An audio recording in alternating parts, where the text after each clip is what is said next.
je vous présente la prochaine mine d'or de la bourse. Une entreprise qui utilise une technologie à base d'eau et qui prépare une croissance monstrueuse. Selon moi, c'est un potentiel minimum de x10 à moyen terme sur un marché de plusieurs dizaines de milliards de dollars.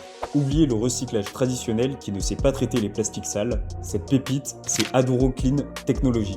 Contrairement à la concurrence qui brûle et pollue à 400 degrés Celsius, Aduro utilise la technologie de l'hydrochimiolyse. Il brise les molécules de plastique complexes avec de l'eau à basse température. Résultat, moins d'énergie consommée et un produit final d'une pureté exceptionnelle. Leur secret, un rempart concurrentiel redoutable.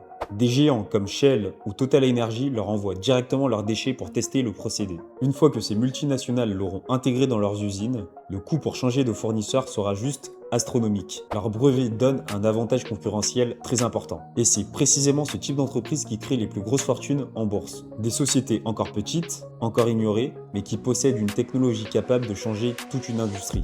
Côté chiffres, attention au piège. Le chiffre d'affaires est quasi nul et le PER est négatif. Pourquoi? Parce que c'est de la deep tech en phase de pré-commercialisation. Mais le bilan est ultra propre. 0 $ de dette, 6 millions de trésorerie. Et point très important, leur modèle économique, c'est la vente de licences. Pas besoin de construire des usines à 200 millions. Ils vendent leur savoir-faire. Dès que les gros contrats tombent, les marges explosent. C'est du très lourd. Mais gardez en tête que c'est hautement spéculatif. Personnellement, je me suis positionné cette semaine pour ne pas rater le train. Le cours de l'action est actuellement aux alentours de 16 $.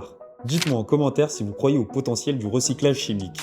Et n'oublie pas de t'abonner pour ne louper aucune pépite. On se dit à très vite sur la bourse de Kevin.